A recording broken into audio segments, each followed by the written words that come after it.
Hello there, and welcome to the Spread, NESN.com's Football Picks Podcast.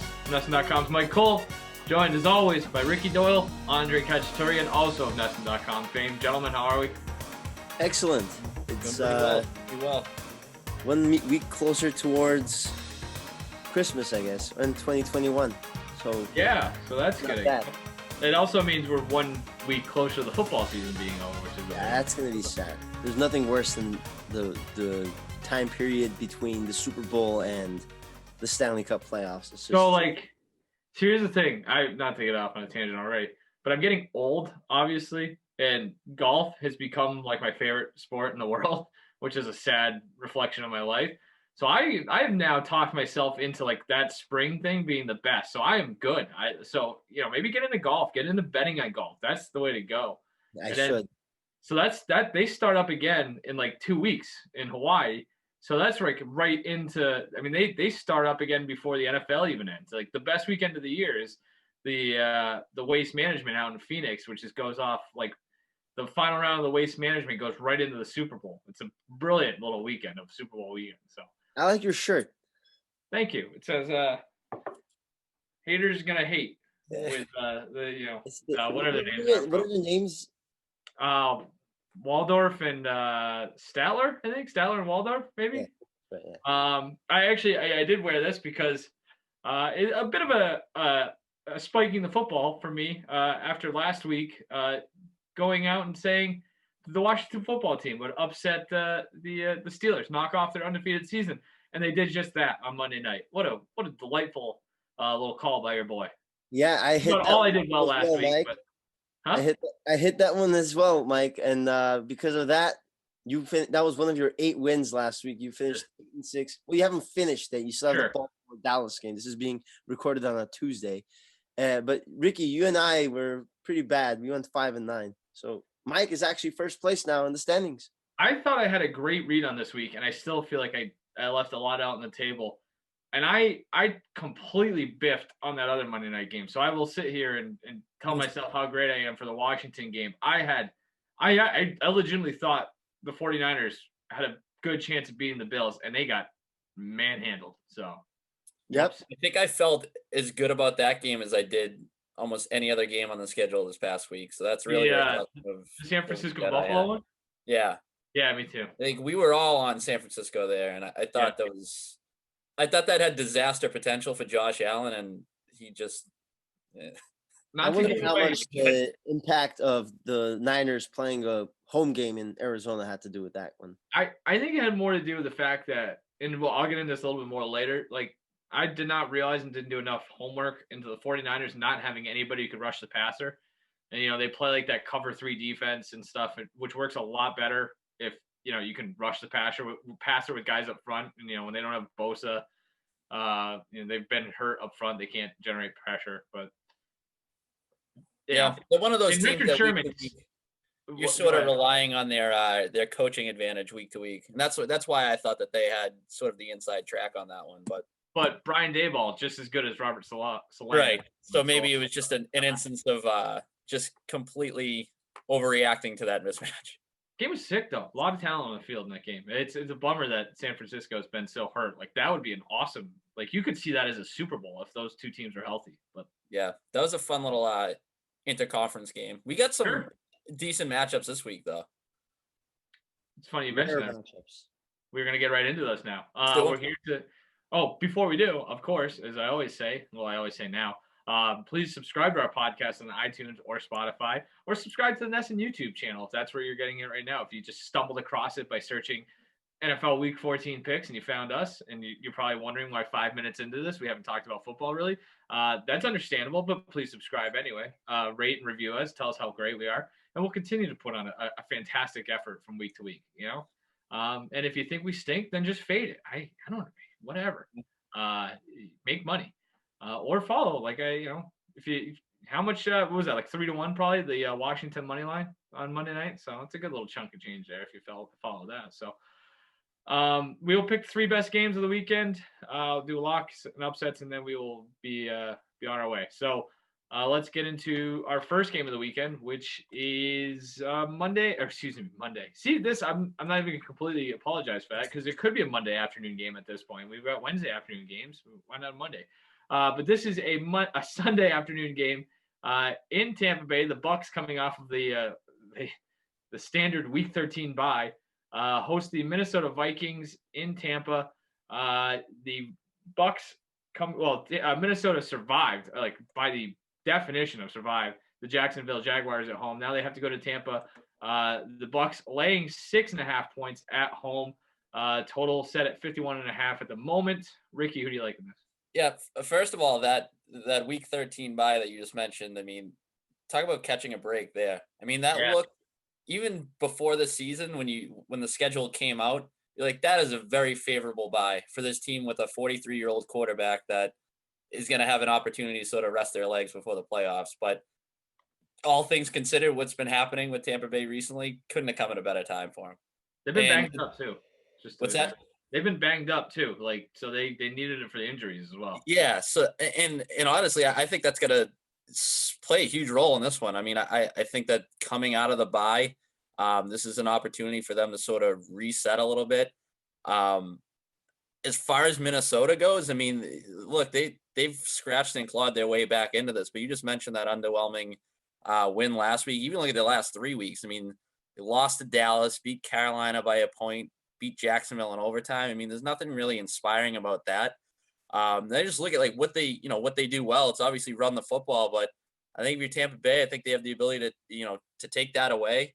I think Minnesota's offense is just a little too predictable, I guess. I mean, they've called a run play. This is from ESPN Stats and Info. Called a run play on 51.3% of the time on first and second down combined, which is the fourth highest mark in the NFL. Look at the Bucs defense, fourth in run success rate against on first and second down. So I just think they're going to be able to take away what Minnesota does well offensively. I think more generally, Tampa Bay is good at stopping the run. That's going to force Kirk Cousins to make some plays. And, he's been decent this year, but I just don't think that offense is really unpredictable enough. I'd like to see them use a little more play action than maybe they do, considering their strength running the ball. And I just don't know that they're going to do enough offensively in this game. I think it's a good spot for Tampa Bay to come out of the bye and get a win. Yeah, I agree with you, Ricky. But the only thing that scares me is the number of points. It's 6.5. Yeah, that's a huge number.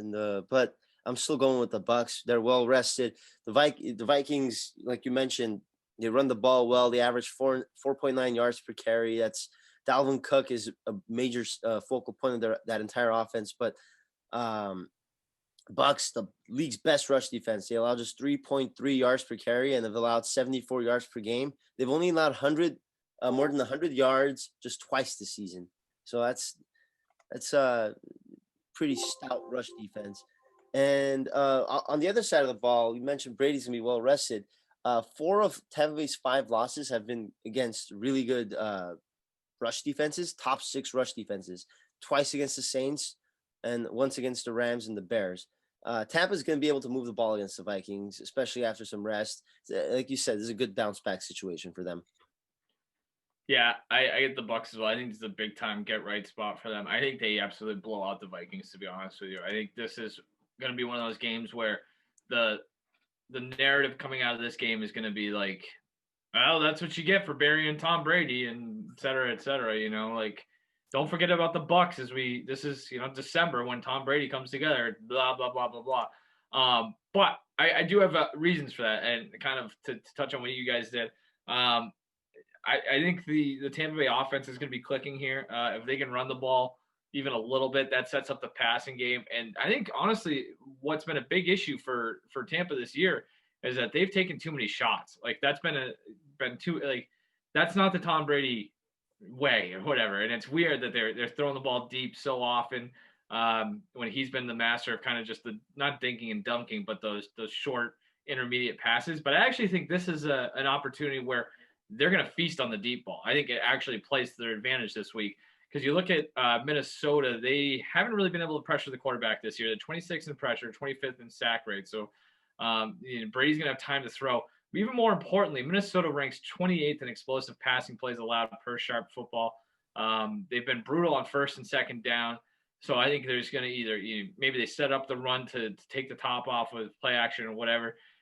Brady, 8.8 intended air yards per pass attempt is third in the NFL. So it's something that they've wanted to do. They've wanted to push the ball down the field. And I think that they're going to be able to do that. I think they're going to score on a couple big plays, some chunk plays, which is actually going to neutralize the strength of Minnesota's defense, which is its red zone defense, ranks third. So I think that kind of gets neutralized by, maybe like a 30, 40-yard touchdown. And on the other side of the ball, kind of what you guys said, if they can stop the run, if they can stop Dalvin Cook, they're going to have success. And I think the way to do that is to blitz. And Tampa Bay likes to blitz a lot. We saw last week Jacksonville blitzed Kirk Cousins a lot. He averaged just 5.8 yards per throw while being blitzed. They blitzed him on more than a third of his dropbacks. He's got sacked four times. They hit him 14 times. There's only 4 teams with a higher blitz rate than Tampa this year. So it's something that they're going to feel confident and comfortable doing. If you can generate pressure against Cousins, he's been kind of a mess, unsurprisingly, completing just over half of his passes with a 71 passer rating. So I do think that kind of the matchup really fits Tampa well here. So I think Tampa comes out of the bye, looks really impressive, throws us all off the scent again, and makes everybody think that they're going to be good again. Look, every slip up that Tampa Bay has this year is going to be magnified, and that's why like the swings and momentum for them this year have just been pretty insane. But I mean, they're coming off back-to-back 3-point losses to the Rams and Chiefs. I mean, those are 2 legitimate teams. I mean, I look at Minnesota; they've beaten 1 team with a winning record this year. That was Green Bay, and that was when Green Bay was, no David Bakhtiari, no Aaron Jones. Like that was a good spot for Minnesota to sort of steal a divisional game there. Yep, good points, Ricky. I like that. Yeah, it'll be like I said, it just feels like one of those games we're gonna come out of it, and I'm probably going to be jumping on whoever the Bucs are playing next week because I tell you the Bucs, they might win out. They have this game against Minnesota. They got 2 against Atlanta, and they got the Lions. Yeah, so I guess they got the Bucs next, or shoot, they are the Bucs. They have the Falcons next week in Atlanta. That's probably one I'm going to get tricked into taking Atlanta because they're going to be. They might drop one of those, so they'll finish 10-6. Yep, and then they'll go to New York and lose to the Giants in the first round. So anyway, let's move on. Nothing else on that game, I assume, guys? Nope. All right, real interesting matchup here. Potential playoff preview. Got the Kansas City Chiefs fresh off of their Sunday night win against Denver. They head on the road to take on the Miami Dolphins. The Dolphins coming off of their win over Cincinnati. Kansas City now tied for first place in the American Football Conference after Pittsburgh lost at 11-1. Dolphins holding strong in the AFC East, 8-4. Like I said, potential playoff preview here. Total set at 49.5. It's gonna be warm and muggy in Miami. Andre, who do you like in this one? Oh, I love the Chiefs in this one. It's the Chiefs. It's laying 7.5. I don't know if I mentioned that. I don't care if it was 10.5. You hate the Dolphins, don't you? Yeah. I just think they're very, very low on the Dolphins this year. Like the anti-Cardinals. Low on the Dolphins. They're a fraudulent team, and I think that's they have a rookie quarterback with Tua, who I like, but in a spot like this against Kansas City, who actually they have a pretty decent pass defense. Their rush defense is terrible. Their pass defense is pretty decent. I absolutely see Kansas City dominating this game. Number 2 in yards per play differential. Miami number 24 with a negative yards per play differential, but an 8-4 record. What does that tell me? It just means they've kind of gotten lucky this year. And the Chiefs, they average 8.2 yards per pass attempt, 3rd best in the NFL. Miami allows 7.4 yards per pass attempt, 8th worst in the NFL. So I can absolutely see the Chiefs just taking advantage of that and having some explosive plays. They struggle against Denver's stingy defense. I don't see that happening against Miami.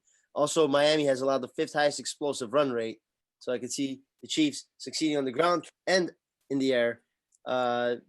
And defensively, Kansas City's biggest weakness is their rush defense, but Miami averages the fewest yards per carry in the NFL. I don't see them taking advantage of that at all. First, this game is going to look cool. Like, there's a lot of bold color schemes going on here. I think it's going to be a pretty aesthetically pleasing hopefully the game. Dolphins wear the throwbacks too. Oh, it'd be sick. I need that. I wanted to find a reason to take Miami here. I really did. But I'm with you, Andre. I'm gonna take Kansas City in this game, and I think a lot of it stems from whether Brian Flores is going to be able to resist the temptation to send extra bodies, because we've seen what Patrick Mahomes can do against the blitz. Only the Ravens blitz more than the Dolphins this season. So I just think there's an opportunity there for, if they give into that and they start sending the extra bodies, I think Mahomes is just going to have a field day, as he typically does. Andre, you mentioned the sort of the luck factor. I don't know how much of the Dolphins' knack for taking away the football has been lucky, but you're now facing a Chiefs team they're tied for the fewest giveaways in the NFL, tied for first in turnover differential. Look at the Dolphins, 6th in fumble recovery percentage at 57%, which is sort of whatever. But I mean, those are 50-50 balls once they hit the ground, and they are lucking out to an extent there. And then just offensively, I don't know whether Tua is going to be able to create enough big plays. You mentioned the respective explosive play rates, and I could just see this being an instance where the moment's maybe a little too big for Miami. I do think this is a team that's on the up and up, but it still feels like they're 1 year away. And this is like one of those spots where they get exposed a little bit. So I don't love laying more than a touchdown on the road, but I just think that there's too much of an imbalance when it comes to this matchup that I'll take the Chiefs. The only way I could see Miami actually maybe covering in this game is maybe Kansas City doesn't show Miami everything because they might meet in playoffs again. That's the thing. I mean, Kansas City's been leaving a lot of points on the table these past few weeks. I mean, they're 24th in red zone offense, and that number's gotten down to that point because they've been 0 for 7 over the last 2 weeks in the red zone. So they're just, I mean, you look at that Denver game, they win by 6 points, and there was just a lot of opportunities for them to sort of seize control of that game, and they just were never able to do it. So I think if Miami covers or even possibly wins outright, it's going to be because of Kansas City beating themselves. Give me the points. I'll take the Dolphins. 7.5. I mean, that's a lot.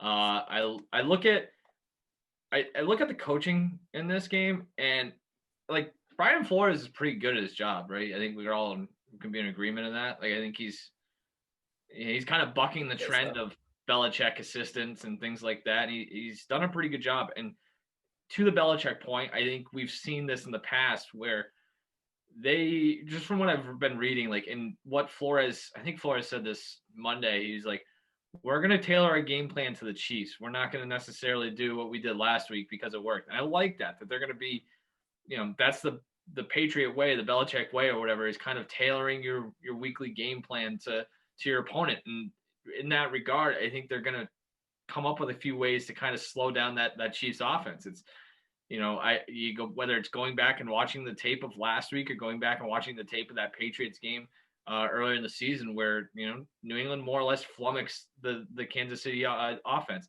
I just think I think Flores is going to come up with ways to kind of slow them down and take away what they do best. And I think they have the tools to do that, whether it's, they've got Xavier Howard. So whether they want to put him on Tyreek Hill and try to erase him that way, or whether they put another corner on Tyreek Hill with safety help, and then you take Howard and put him on the second best receiver. That's something we've seen the Patriots do for years. I think it would work here pretty well for the Dolphins as well.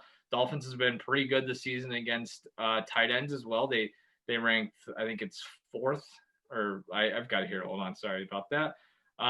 They've allowed the 9th fewest receptions, 6th fewest yards, and 9th fewest touchdowns to tight ends. I don't know what that means a whole lot, but it's better than being last, right? It's better than being filleted by tight ends all year. Kansas City, you talk about the run defense, Andre. Dolphins got Myles Gaskin back last week, ran for 90 yards on just 21 carries. Like, that's a shot in the arm. So I think maybe there's an opportunity there. And just Tua feels like a big game player. I think this is a big game spot. I don't know. I am admittedly going with a lot of stuff that I can't necessarily prove here, but I just think, Miami is a very well-coached team. They're disciplined, despite the fact that they had a brawl last week. I know it's the wrong week to be touting their discipline, but I think they are, they've committed the 3rd fewest penalties per game this season. So they're not going to, I don't think, if the Chiefs win this game, it's just because we're the Chiefs and we're going to run you over and we're better than you. I don't think Miami is going to pee down its leg and just hand the game over to the Chiefs. And if that's going to be the case, I'll take the 7.5. What a surprise that the Bengals were part of that brawl too.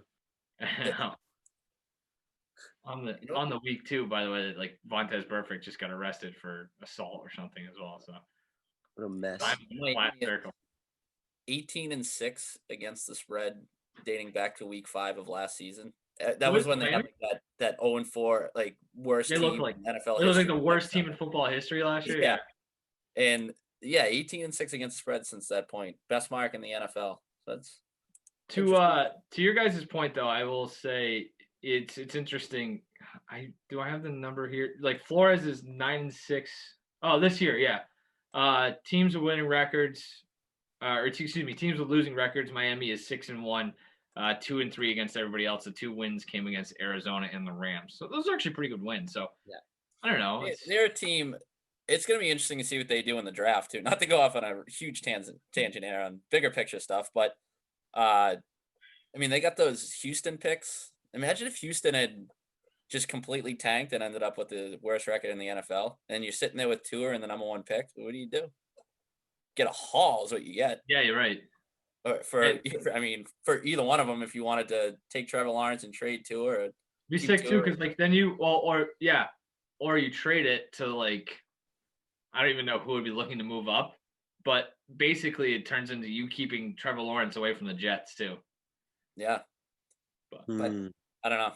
That's a discussion for another day, I guess. I don't think we're gonna get there anyway. The Jets are doing their part to ensure that they get that pick anyway. So, all right. Sunday Night Football. This is a good one.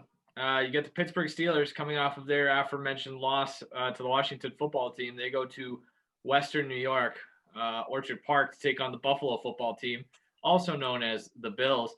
We've got this one right now as a pick. Like I said, Sunday Night Football total at 47.5. Steelers 11-1, Buffalo 9-3. Big game for both teams.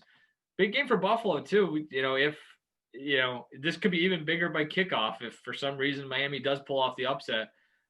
This first place in the AFC East could be on the line. So a lot going on there. The AFC playoff race is shaping up to be pretty fascinating. So this is going to go a long way in that. So like I said, a pick in Buffalo. Ricky, who do you like here? This is a weird week. Like I feel like everything is sort of catching up to the Steelers to some extent. The weird schedule. It's going to be their 3rd game in 12 days with all the COVID unpredictability and just the jockeying back and forth. Their lack of a running game is sort of coming back to bite them a little bit. Their lack of a vertical passing attack is hurting them a little bit. They've had a lot of drop passes. They've had the fourth most drop passes all year, but I feel like it's been really magnified these past couple of weeks. Dealing with they had a new kicker in there. The kicker's hurt.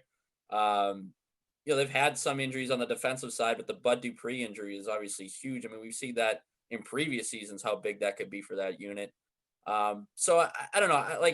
I think ultimately Pittsburgh's probably going to be fine. And I think if all things being equal, I like them a little bit more than Buffalo on the whole this year. But I think that Buffalo is just getting them at a pretty good time, on the schedule. That offense, what we saw, versus San Francisco on Monday night was pretty impressive. I think they're just a far more explosive unit than Pittsburgh's offense right now. So I'll take the home team in this one. Just give me the Bills at home. Wow. I'll take Pittsburgh. I think this is a Sunday night spot situation where Roethlisberger has played in it a lot and Josh Allen hasn't. So, and I think it's also a situation where the Bills, coming off that huge win against the 49ers, are being a little overvalued, whereas the Steelers, who lost to Washington, people are forgetting how good they are. They still have the best defense in the league. They still lead the league in takeaways. They still allow the fewest yards per play, or one of the teams that allow the fewest yards per play. And their pass defense, elite. And what's been weak for the Pittsburgh Steelers is their rush defense over the last 6 games. I think coming into this past week against Washington, they allowed the most yards per carry in the NFL over their last 5 games prior to their game against Washington. And the Bills, really, you look at the running game and are scared of them? No. Let me tell you, I have Singletary on my fantasy team, and he does nothing. So I'm not scared of the Bills at all, running the ball all over the Steelers' throat. And also running the ball, the Pittsburgh just averaged 1.5 yards per carry against Washington. I think that improves against the Bills, who have the 32nd or the worst ranked rush defense according to Pro Football Focus, and that will give some take some pressure off Ben Roethlisberger, who threw the ball 53 times on Monday against the Washington football team and averages 5.8 yards per pass. You can't win when you're doing that. So I think they get the run going. Roethlisberger gets a little more comfortable. And I think this is a situation where it's a good bounce back game for the Steelers and the opposite of a bounce back game for the Bills. It's a lot of bouncing around going on there. Fallback game for the Bills. I hate how much I like Pittsburgh here. I do think you go back and look at the Monday night game, the San Francisco Buffalo one, where San Francisco really just could not put any pressure on Josh Allen. Josh Allen dropped 43 dropbacks, pressured on just 10 of them. When he was pressured, just 4 of 8 with a 74 passer rating. When facing no pressure, which again was most of the night, 28 of 32, 317, 4 touchdowns, no interceptions. Like, I mean, the guy has done a ton to get better, and he probably the most improved quarterback in the NFL this year. But like, it looked easy for him last night or Monday night, just with how clean everything was around him. If that's good, and a lot of credit of that goes to Brian Daboll for scheming up. There was a few plays where it's like a monkey could have completed the pass to guys running wide open down the sideline or whatever coming out of the backfield. I think it's gonna be a little more difficult this week, and the Bud Dupree thing definitely does hurt. But I do think Pittsburgh, which is ranks first in pressure rate this season, will be able to make Josh Allen a little bit more uncomfortable. The question is going to be, can Pittsburgh do that without blitzing? Because we've talked about ad nauseum about how Pittsburgh likes to blitz. Allen's been very good against the blitz this year. He's got like 105 passer rating against the blitz. So, but I still think there's enough talent on that defense that they can find unique ways to get after him without hurting themselves in the secondary. I don't think Buffalo is able to run the ball at all against Pittsburgh in this one. And Andre, to your point, if the Steelers can get their run game going, kind of balance out the offense a little bit more, I'd like them in this spot. I just, I don't know if it's a little bit, trying to zig when everybody else is zagging or whatnot, but I just feel like I don't love Pittsburgh, but they're still 11-1, and I think this is I just think it's a good spot for them to kind of get back on track against a Buffalo team that might come in, feeling a little too good about themselves as well. So. This is a great pre-playoff measuring stick game for both teams. Yes, this is a very good point. We're going to know a lot more about the AFC and really the NFL in general by Sunday night at like 11:30. Yeah, this is a good one. This is show me week for a lot of teams. Didn't these guys? Wasn't there a big spot like last year or 2 years ago? I feel like these two teams played on Sunday night somewhat recently, and it was not as good as everybody expected. So I think there's a chance to right that wrong this time around. I could be wrong though. I don't know. I just got to stop saying. I gotta let facts stand the way. Yeah, you're right. Exactly. Let's do locks and upsets. Andre, who is your lock? My lock is the New Orleans Saints against the Philadelphia Eagles, over the Philadelphia Eagles. Saints have the best rush defense in football. They go up against a Philly team that averages 5 yards per carry. So they love to run the ball. They don't love to run the ball. They're 28th in rush attempts, but they're good at it when they do run the football. So I don't think they're going to run the ball that much, which is their biggest strength because the Saints rush defense is so good. And if you're not running the ball, what are you doing? You're passing the ball. The Eagles don't have a quarterback right now. Very true. Carson Wentz, Jalen Hurts, I don't care who it is. Neither of those guys are going to do anything against the Saints defense, who's allowed just 8.8 points in the last 5 games. Sure, one of those games was against Denver when they didn't have a quarterback, but I just don't see just the Eagles stink. And the Saints are good. Simple as that. It's my lock. That's not really the only thing you had to say. Let me just interject real quick. I looked it up. The Bills and the Steelers played like the same week last year, December. I don't know if it's the same week, but it was week 15 last year on Sunday night in Buffalo, or excuse me, in Pittsburgh, and Buffalo won. So this is a revenge spot. So I feel even better about the Steelers. Ricky, who's your lock? I'm going to take the Cardinals over the Giants, two teams that are sort of trending in the opposite directions right now. But I think it's a good spot to to buck the trend. I think everybody's on the Giants a little too much. Still got to factor in they got Colt McCoy at quarterback. The Cardinals have 3 straight losses, but it came against the Seahawks, Patriots, and Rams, 3 formidable teams. So I think this is an opportunity for Kyler Murray and company to get back on track. I like. I'll go Thursday night for my lock. I got the Rams over the Patriots. Rams laying 6, which is a little more than I maybe feel real comfortable with. But I think, you look at last week, that was the most obvious, maybe not to that extent, but it was pretty clear the Patriots were going to wipe the floor with the Chargers. One of the biggest coaching mismatches in the history of the entire sport. I think it'll be a little closer this week. I think, Sean McVay is going to be ready for Bill Belichick. I think McVay can pour over game tape from the Super Bowl. The Patriots have owned the Rams recently, and they, Belichick did outcoach McVay in the Super Bowl, but I like that Rams defense is still legit, and I just wonder how the Patriots gimmick their way to scoring points in this game. I just don't know where the points come from the Patriots. And New England's defense, which the numbers have gotten better, I still don't think it has the talent to come anywhere close to matching what the Rams can throw at them, from the Rams offense. If the Patriots win this, just give the Coach of the Year award to Belichick, because then he will have just coached his way through just a minefield of a game and really a road trip, and they'll be right back in it. I just don't think that's going to happen. I just think the talent disparity is too big for the Patriots to overcome here. So I like the Rams to kind of roll in this one. Yeah, if you did just a cursory glance of that Patriots-Chargers box score, it's pretty hilarious. Trying to figure out how the Patriots won by 45 points. I feel like that's happened every week now. It's ridiculous. Yeah, and it's just they are the ultimate gut feel team. There comes a point where it's I don't even gonna look at the numbers really. It's just a matter of how I feel about the coaching matchup and how I feel about their ability to, like you said, score sort of those gimmick points. It's a strange team. Cam Newton, 12 of 19 for 69 yards. 69 yards. And they won 45. I just looked it up. I don't feel good about it now. The Rams, according to Pro Football Focus, have the 29th ranked special teams unit. So it's surprising because they have Johnny Hekker. Yeah, I know. I can't wait till Thursday night though at halftime, and the Patriots have just returned a punt for a touchdown before the break. They're getting the second half kick, and they're up 13-6 at halftime, and they just feel like an idiot. But we'll see.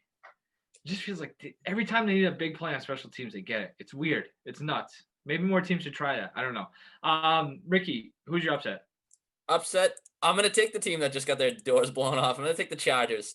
2.5-point underdogs against the Falcons. A whole different story this week. You're not facing a Bill Belichick coach team. I think it's an opportunity for your Justin Herbert to get back on track here. And I think, I don't know. I think this is just a good spot for them. I love that pick. I'm going to take Washington over San Francisco, 4.5-point underdogs. What do we learn about Alex Smith this year is that he loves revenge. He has revenge against the world when his leg almost was amputated, and now he's having a great season and on his way to lead Washington to the playoffs. And now he's facing the San Francisco 49ers, who let him go a few years back, right? And now he's going to get revenge against them. I also love that defense a lot against Nick Mullins. I almost call him Logan Mullins, who's fellow Nesson.com extraordinaire. But Nick Mullins, pretty much playing like Logan Mullen at quarterback for 49ers. San Francisco has multiple turnovers in the last 6 games. That's not going to cut it against any team, especially a great defense like Washington, who's 3rd in sacks. They didn't record a sack, but they still beat Pittsburgh. So I'll take Alex Smith and Washington. What a sneaky, fascinating career for Alex Smith. It really is, yeah. I was going to make a movie about this one day, about Alex Smith leading Washington the NFC East title. Just number 1 pick, being the guy before the guy in 2 spots. It's weird. Even you want to talk about that draft, getting picked when it, if San Francisco had a do-over, they would have taken Aaron Rodgers. Yeah. A lot of layers to that story. Yeah, there is. There's a lot. Guy went to Utah, for Christ's sakes. What the hell? All I'll take the Giants. 2.5-point road underdogs against Arizona. What? Get out of here. Like, two teams going in very opposite directions. I think the Giants are good. Like, I think we're there now. It's weird. I assume Daniel Jones is going to be back, but even then, if not, I mean, I was shocked at how. Giants or Washington? What? Who do you like more in the NFC East? That's a tough one. I think probably Washington, I guess, which is tough because, like, I think the Giants' ceiling is probably higher, but who do I trust more? It's Washington because I like that the coach quarterback combo better. Like Ron Rivera has been around the block. I think Alex Smith isn't going to necessarily get you a ton of points, but he's also probably not going to, a few games ago aside, not going to just turn it over all the time. Got a little attitude to him too, a little swagger, like on the defensive side. They're along the front, and they've got batting balls down like crazy. They have a lot of high end talent too. Like, Antonio Gibson, if assuming he's okay, is a pretty good running back. I mean, running backs are a dime a dozen. McLaurin. You know what I loved seeing yesterday was Alfred Morris score 2 touchdowns. Sorry to interrupt you, Mike. I just love seeing Alfred Morris score 2 touchdowns yesterday and bring back that. No. That was awesome. Yeah, I had no idea he was still in the league. Oh, no, sorry, that was 2 nights. That was 2, yeah. But yeah, so I used to play there. So I like the Giants here. I mean, getting 2.5 points at home. Arizona has not covered in its last 5 games. So you could say they're due, or you could just say they stink now. I don't think they stink, but it's just, again, how many times have we talked about the Cardinals, especially recently, where it's just kind of like, all right, you guys, you did your thing, you took your step, but this is where the line ends for this year. So I like the Giants to continue rolling here. I think they're better coached, ish. They'll be better prepared for this one, I think, than the Cardinals. So give me the Giants. All right. Anything else, guys? I meant to look up the Super Bowl odds to see if there's anything that changed. I'll do that right now because we did that last week. I thought it was kind of interesting to see where we're at. I would imagine the Chiefs are still favored. Chiefs currently plus 200. Saints 5-1, Packers 8-1, Steelers 8-1, Rams 12-1, Seahawks 14-1, Tampa 16-1. I guess this is the one where I asked you guys about. What do you think of Buffalo 17-1? Do you think the Bills can win the Super Bowl? No. Why not? There's too many in the AFC. That's fair. Yeah, right. Yeah. They're gonna at least have to go through Pittsburgh and or Kansas City to get there, right? Especially they're not getting the first seed. Don't forget about the Titans either. What are the Titans odds? Their floor is too low too. Like Buffalo could lay an egg real quick. Like that. Their defense isn't great, and obviously the quarterback, as good as he's been, I really like Tennessee's odds. I'll take Tennessee. Tennessee 30-1. They're good in spots. Their defense sucks. What's Green Bay? Green Bay is 8-1. They're good. They're actually good. I think they're really good. I think it's time for people to realize how good they are. Mike McCarthy somewhere. I feel like they don't get enough play. This doesn't even me pandering to a Packers fan. We could do the Aaron Rodgers thing every week. Like, Aaron Rodgers has been completely vindicated this year. Look at the numbers. Look at the performance. Look at what Mike McCarthy has done in Dallas. They absolutely railroaded his career. He would be the greatest of all time if they didn't have that boob Mike McCarthy calling the shots for most of his career in Green Bay. The proof is in the pudding. It's completely obvious. The guy has like 40 touchdowns, 4 interceptions as a 37-year-old, throwing to Marquez Valdez-Scantling, Alan Lazard, and I'm Robert Tonyan. I'm going to conveniently leave out Devontae Adams. But, it's unbelievable. I don't like them at 8-1, though. I don't think there's a ton of value there. That's the quarterback-coach breakup that is just not getting enough attention this year. I know. Because of the obvious big one. But shit. Nobody's saying he's a bad quarterback. He should smile more. That's all I've said about it. Oh, that's it. Seems like not a person you want to hang out with. I've heard the very much opposite. I think he actually is the delight. Have you been watching his weekly interviews with Pat McAfee? They're delightful. You're winning a lot right now. That's why.